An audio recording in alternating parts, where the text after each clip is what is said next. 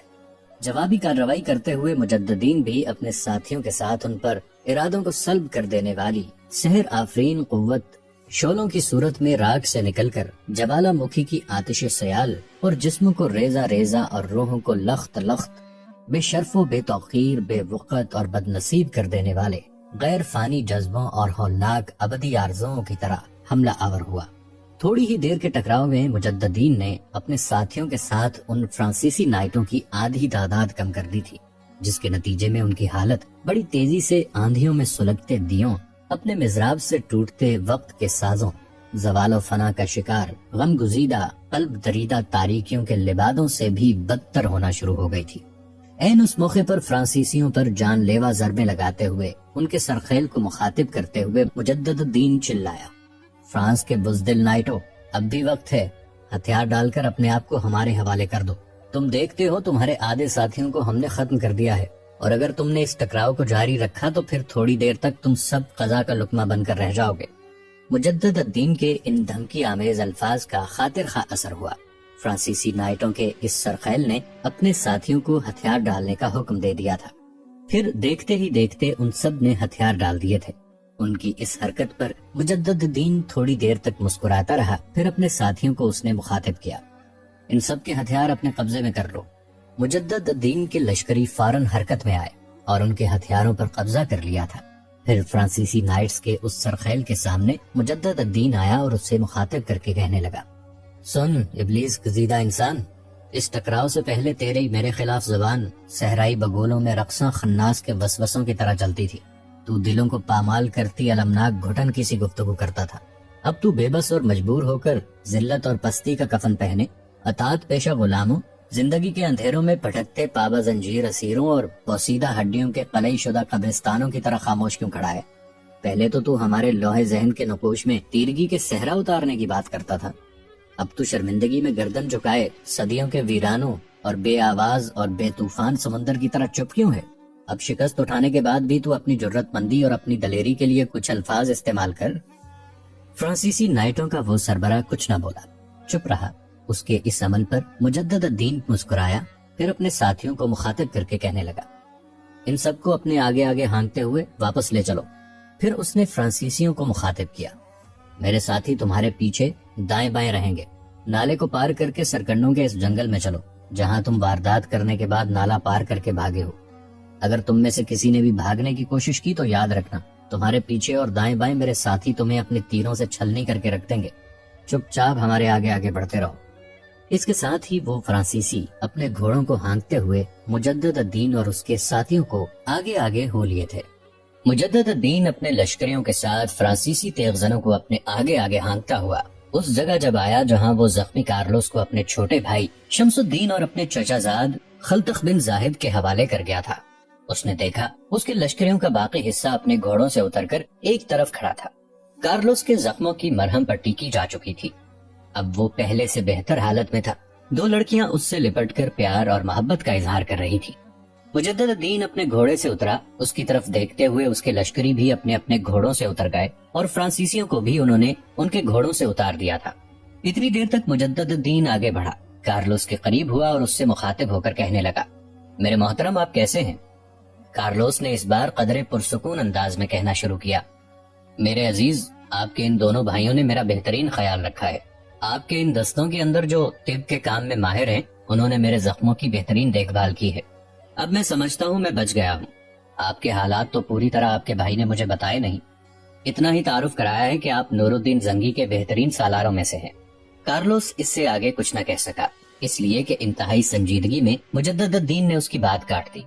میں کچھ بھی نہیں ہوں، میں سلطان نور الدین زنگی کے لشکر کا ایک عام سا عسکری ہوں، بس قدرت نے آپ کی مدد کے لیے ہمارا انتخاب کر لیا۔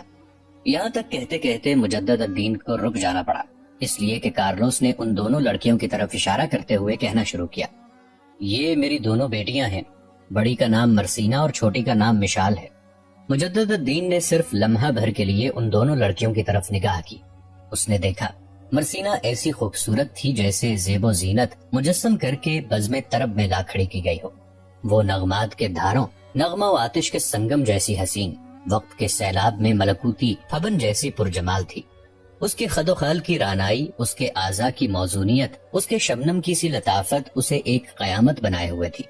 اس کے گلنار احمر لب، سیمی آرز، لچکتی خم کھاتی کمر، نازک سجیلے ہاتھ، تیکھی نوکیلی انگلیاں، بلور سے تراشا بدن، باریک ریشمی بال اسے ایک قیامت بنائے ہوئے تھے۔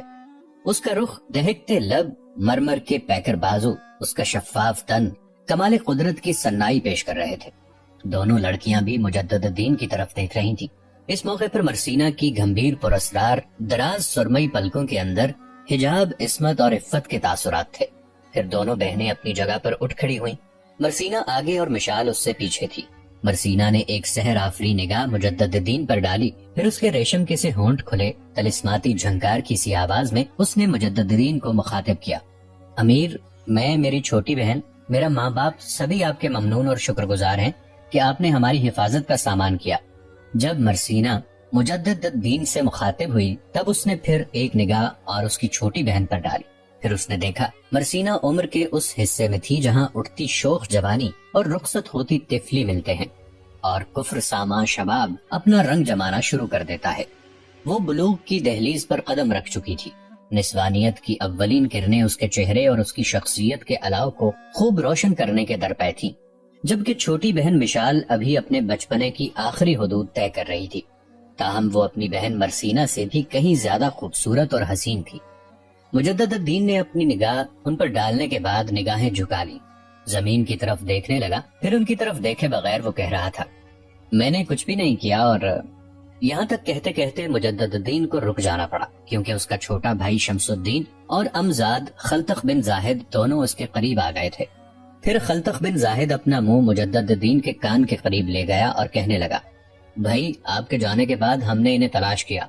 یہ جو دونوں لڑکیاں ہیں، سرکنڈوں کے ایک گہرے جھنڈ کے اندر کسی نے گڑھا کھود رکھا تھا، وہاں کچھ کٹے ہوئے نرسل پڑے تھے، یہ اس گڑھے میں گھس گئی تھیں اور اوپر انہوں نے وہ خشک نرسل ڈال دیے تھے۔ اپنے آپ کو انہوں نے محفوظ کر لیا تھا۔ ان کو تو ہم وہاں سے نکال کر یہاں لے آئے، ہم جنگل میں آوازیں دیتے رہے، پہلے یہ اس گڑھے سے نہیں نکلی۔ جب ہم نے انہیں یقین دلا دیا کہ ہم صلیبی بھیڑیے نہیں، ان علاقوں کے مسلمان ہیں اور الربا کا رخ کر رہے ہیں، اور یہ کہ ان کے زخمی باپ کی بھی ہم نے دیکھ بھال کر دی ہے، تب ہمت کر کے یہ دونوں گڑھے سے باہر آ گئیں اور ہم انہیں یہاں لے آئے۔ ان کے باپ کے پاس بٹھانے کے بعد ہم نے ان کے گھر کے دوسرے افراد اور لواحقین کی تلاش شروع کی، اور سب سے افسوسناک بات یہ ہے کہ ان کے 2 بھائی، ایک بہن اور ماں کو قتل کر دیا گیا ہے۔ ان کی لاشیں ہم ابھی تک ان کے سامنے نہیں لائے۔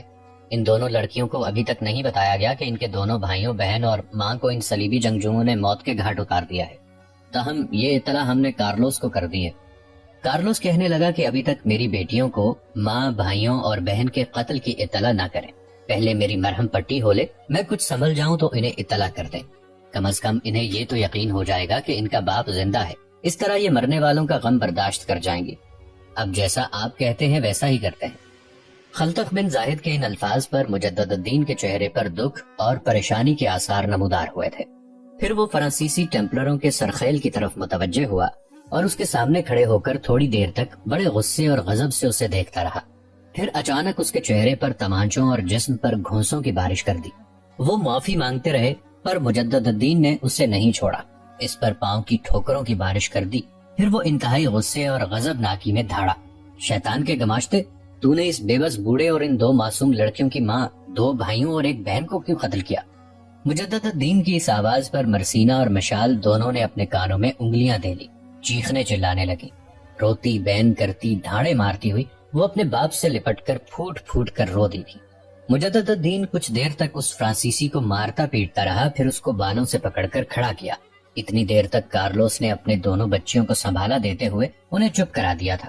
پھر مجدد الدین کارلوس کے پاس آیا اور اسے مخاطب کر کے کہنے لگا، اب جب کہ آپ کی دونوں بیٹیوں کو بھی خبر ہو چکی ہے کہ ان کی ماں، 2 بھائیوں اور بہن کو ان صلیبیوں نے قتل کر دیا ہے، تو میرے محترم، میں آپ ہی کو ان سارے فرانسیسی نائٹس کا منصف مقرر کرتا ہوں۔ یہ آپ کے ہم مذہب ہیں، لہذا میرا خیال ہے کہ آپ ہی ان کا بہتر فیصلہ کر سکتے ہیں، اس لیے کہ یہ آپ ہی کے مجرم ہیں۔